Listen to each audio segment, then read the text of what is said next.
देश की राजधानी दिल्ली में the Om foundation charitable trust द्वारा लगातार गरीब व जरूरतमंद परिवारों के बच्चों को शिक्षा प्रदान की जा रही है।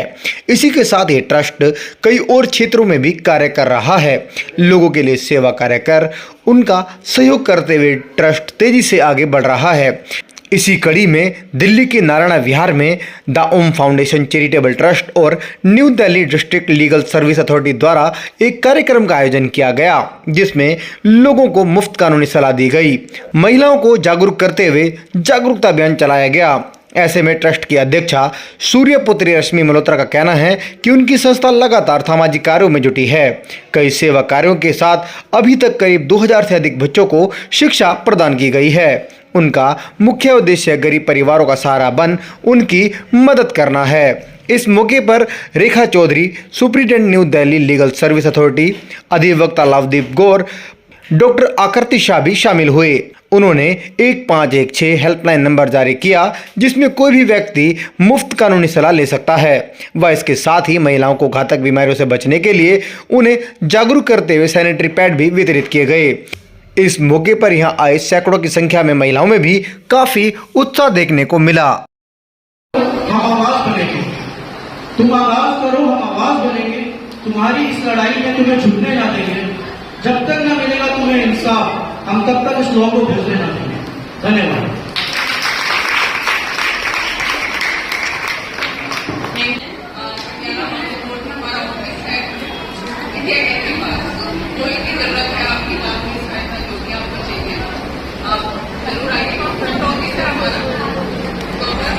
कोई भी कानूनी सहायता चाहिए आप जरूर आइए और मुफ्त में ही देखिए आप अपने पैसे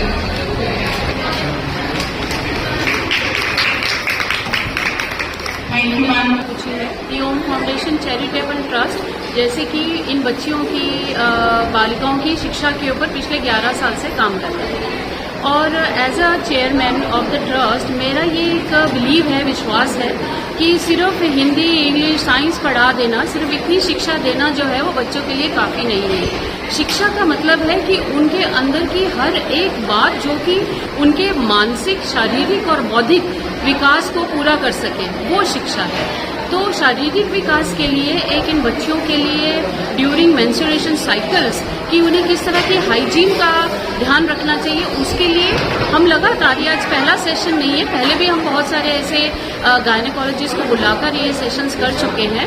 और आज जैसे कि आपने यहाँ पर देखा हमारे बीच में आकृति शाह जी, ये बहुत अच्छी गायनेकोलॉजिस्ट हैं, वो यहाँ रही, उन्होंने बच्चों के साथ सेशन लिया, उन्हें बहुत ही ऐसी ज़रूरी जानकारियाँ दी जो एक बेटी को या महिला को अपने उस दौरान होने वाली परेशानियों के बारे में अवगत करा दिया। और साथ ही इनको हाइजीन के प्रति और जागरूक करने के लिए सैनिटरी नैपकिन्स भी आज फ्री में उपलब्ध करवाए हैं। और दूसरी बात यह है कि यहाँ पर आप जैसे देख रहे हैं कि हमने लीगल अवेयरनेस के ऊपर काम किया है। ये सेशन हमारा new Delhi district legal service authorities के साथ मिलकर किया गया है ये सेशन।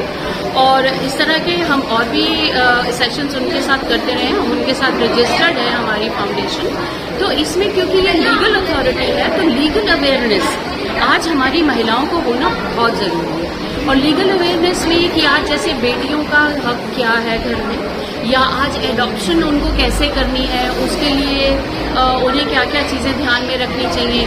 और एक बहुत ज़रूरी नंबर जैसे 1516 नंबर, एक बहुत ही आसान सा नंबर है, वो इन्हें याद कराया गया कि वो इस नंबर के द्वारा कोई भी समस्या अगर उन्हें पूछनी हो तो जस्ट एक कॉल अवे आपका वकील आपको मिल सकता है। तो इस तरह की बहुत ज़रूरी जानकारियाँ आज हमने इस सेशन के द्वारा महिलाओं को दी हैं, अपनी बेटियों को जागरूक किया है। और यही एक सही मायने में शिक्षा है कि जो हम अपनी बेटियों को आज दे रहे हैं। बेटी बचाओ बेटी पढ़ाओ की हम बात करते हैं तो यही एक शिक्षा है कि हम उनका हर तरह से शारीरिक, मानसिक, बौद्धिक हर तरह का उनका विकास कर सकें, उसमें मददगार हों। और ये बच्चियाँ आपने देखा होगा कि ये बहुत गरीब परिवारों से आती हैं। यहाँ पर नारायण विहार में जो बस्तियाँ हैं वहाँ से आने वाली ये बच्चियाँ हैं, ये महिलाएं हैं।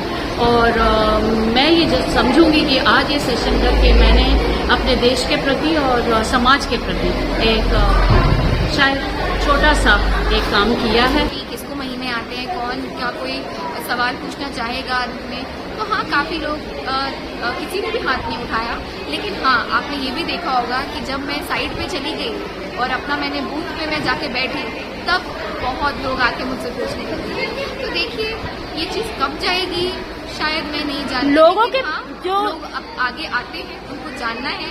अगर वो इस चीज़ में एक सेफ महसूस करते हैं, उनको भरोसा है कि हाँ, ये इंसान मेरा जवाब दे सकता है, तो वो उस डॉक्टर से गुप्त में भी आके बात कर सकते हैं, कोई दिक्कत नहीं है। लेकिन हाँ, उनको बात करनी चाहिए और ऐसे जैसे प्रयोजन आपने किया है वैसे होने चाहिए, ताकि जागरूकता बनी रहे।